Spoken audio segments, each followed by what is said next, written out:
मानसिकता, संगत और उपदेश के कारण संसार में लोग दो हिस्सों में बटे हैं। इनमें एक अच्छे और दूसरे बुरे कहलाते हैं।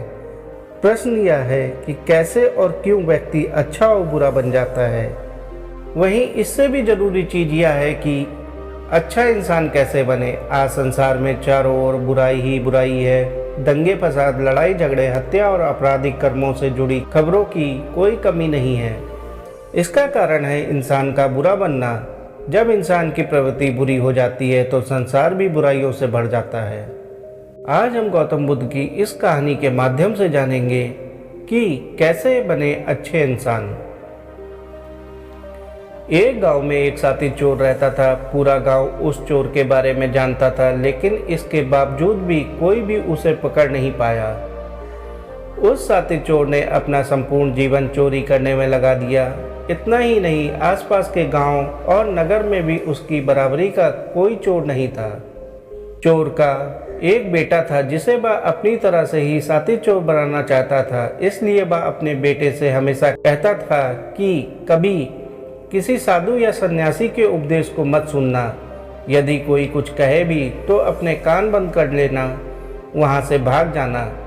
बचपन से ही उसका बेटा अपने पिता से इन्हीं बातों को सुनता आ रहा था, जिस कारण ये बातें उसके मन में बैठ गई थी। ऐसे में बड़े होकर बेटा भी अपने पिता की तरह साथी चोर बन गया। एक दिन उसे बड़ा लालच आया और वह राजा के महल में चोरी करने के उपदेश से जाने लगा। तभी रास्ते में लोगों की भीड़ नजर आई। चोर ने देखा कि वहाँ लोग एक सन्यासी के चरणों में गिरकर उनका आशीर्वाद ले रहे हैं। वो सन्यासी गौतम बुद्ध थे।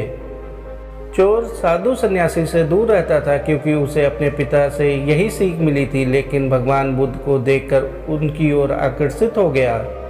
इसका कारण यह है कि पहली बार उसे किसी तेजस्वी व्यक्ति के दर्शन हुए थे। अचानक उसे पिता की बात याद आ जाती है कि साधु सन्यासियों से दूर रहना चाहिए।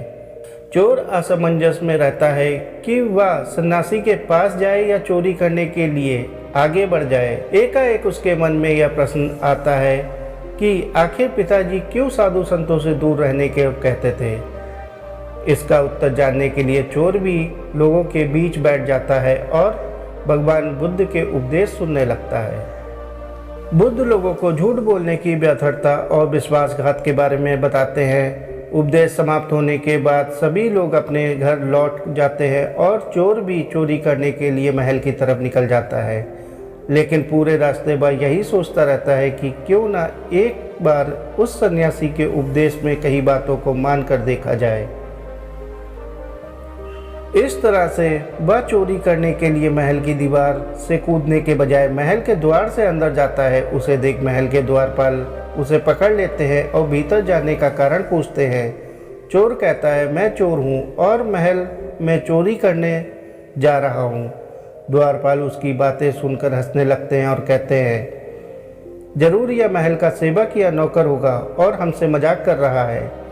यह सोचकर वे उसे महल के अंदर जाने देते हैं। महल के अंदर जाने के बाद चोर खजाना रखी तिजोरी के पास पहुंच जाता है। तिजोरी को तोड़कर धन और आभूषण को पोटली में भरकर भागने लगता है। तभी उसकी नज़र महल के रसोई घर पर पड़ती है।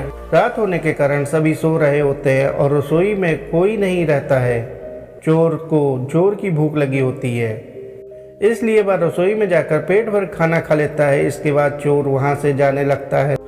तभी उसे बुद्ध के उपदेश में सुनी हुई दूसरी बात याद आती है कि जिसका नमक खाया है उसके साथ कभी विश्वासघात नहीं करना चाहिए।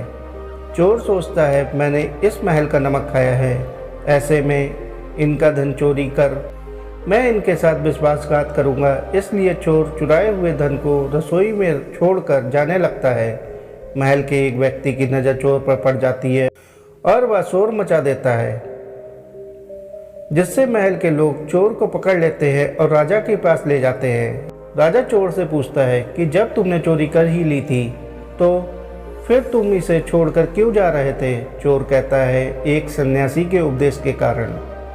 चोर की बात से राजा प्रभावित होते हैं और उससे कहते हैं, अगर तुमने ऐसे उपदेश बचपन से सुने होते तो तुम कभी चोर बनते ही नहीं। इतना कहकर राजा ने उसे कोई सजा नहीं दी और उसको छोड़ दिया। लेकिन राजा ने उससे कहा कि एक बात याद रखना, सही संगत और सही उपदेश से ही व्यक्ति अच्छा इंसान बनता है। बचपन से ही गलत संगत और गलत उपदेश मिलने के कारण वह बुरा व्यक्ति बन जाता है। संगत और उपदेश व्यक्ति का जीवन बदल देते हैं। साथियों, कहानी को आखिर तक सुनने के लिए आपका बहुत बहुत शुक्रिया। कहानी अच्छी लगी हो तो कहानी को लाइक और चैनल को सब्सक्राइब कर लीजिए।